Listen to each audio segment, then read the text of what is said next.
Бастадым. Сіздердің назарларыңызға мынау мұнай ұңғыма өнімін жинау және дайындаудың қарапайым схемасы. То есть принципиальная схема системы сбора и подготовки скважинной продукции. Мында кружоктармен бізде мына пуст 1, пуст 2 ол дейтін бірнеше ұңғыманы көрсетіп тұр да. Сосын мына скважина 255 деп тұр. Негізі мынау принципиальная схема деп беріліп кеткен, просто қарастыру үшін. Негізі ұңғымалардың номерлары көрсетіп тұр. Соған қарағанда ол дейтін бір кен орнының схемасы жинау жүйесінің. Мында ұңғымалардан ағызуға ұңғыма өнімі түсіп, өлшенеді. Бір ағызу ол дейтін автоматтық топтық өлшеу қондырғысы бірнеше ұңғыма өнімін өлшеу үшін арналған. Мына жерде BR 20,50 деген жабдық болады қондырғы, сол арқылы дозалау сорау арқылы біздер дейтін демульгатор береміз. Демульгатор ол мұнай өндірісінің бұзылу үшін арналған реагент, химиялық реагент. Химиялық реагент беріледі. Мұнда көрсетіліп тұр сіздерде сулану 2%, тұздың құрамы 1500 мг на дециметрда, температурасы 24 градус. Ұңғыма өнімі өлшенбейінен кейін сепараторға келеді. Сепараторда давление қысым түскендіктен бізде газ бөлініп, газды біздер газ дайындау қондырғысына жібереміз. Немесе егер жақын жерде газ өңдеу заводы болса, газ өңдеу заводына жібереміз. Дальше пеш тұр. Пешті біздер мұнай өндірісін бұзу үшін қолданамыз да.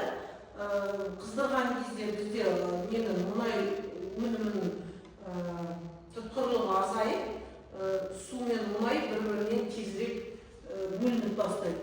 56 градусқа дейін қыздырылып, мында уже 71 градусқа дейін келеді. Мынау сепаратор, 3 фазалы сепаратор, оның конструкциясы мына жерде тұр. Біздер оны қарастырамыз, тағы жазып аласыңыз бүгін. Мында су бөлінеді. Су бөлінген кезде, жаңа біздер айтып кеттік, сусыздандыру кезінде мұнайдан тек қана су бөлінбейді, сумен бірге минералдар бөлінеді, то есть тұздар бөлініп кетеді. Тұздар бөлінеді, суды бөліп аласыңдар, и мына жерде қарасаңдар 150 мг-ға дейін жеткізесіңдер да, дециметр квадратта. Мына жерде дейтін 1500-ден 150-ге дейін әкелдік. Ол дейтін стандартта жеткіліксіз болғандықтан біздер оны тағы да сусыздандыру процесін жүргіземіз. Ол үшін екінші сепараторға келеді. Екінші сепаратордың алдында егерде кен орнына жақын жерде тұщы судың көздері болса, көл, озер сондай бірдемелер болса, солардан тұщы суды алып, оны қыздырасыңдар. Қыздыру керек ол бағанағы не пайда болмау үшін, эмульсия түзілмеу үшін. Тағы демульгатор қосасыңдар. Сосын 3 фазалы сепараторлар газды бөлесіңдер, суды бөлесіңдер. Мына жерде дейтін сепараторда қараймыз, ғана мен айтпай кеттім, мына жерде 56-ға дейін біздер пеш арқылы қыздырамыз. Бірақ тағы да мына сепараторда өзінің конструкциясында көп тұрсындарына жылытатын несі бар. То есть какой-то кипятильник есть. То есть мында уже 71 градусқа дейін жеткізді. Мында опять же өзінің пеші бар.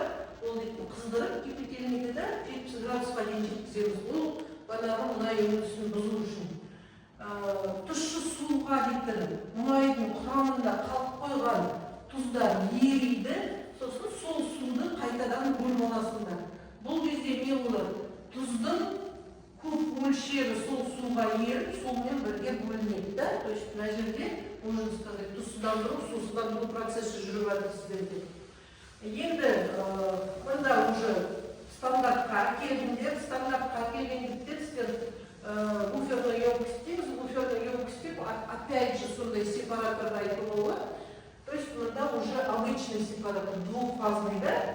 Газды дейтін бөлініп фактылар жіберіледі и нені мұнай обычно магистральный насостар тұрады.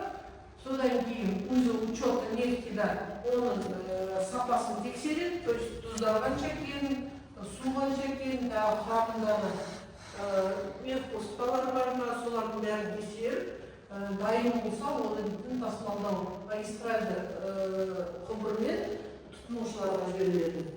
Немесе нефтеперерабатывающий заводқа. Телесхемада еще не көрсетілген мәжірлейтін дополнительно қасында кен орнын қасында 65 километрда где-то, видимо, тағы кен орны болып тұр да, соның оңыма өнімін біздер дейтін біздің мұнайға қосып жіберіп жатыр. То есть уже магистральный провод проектер.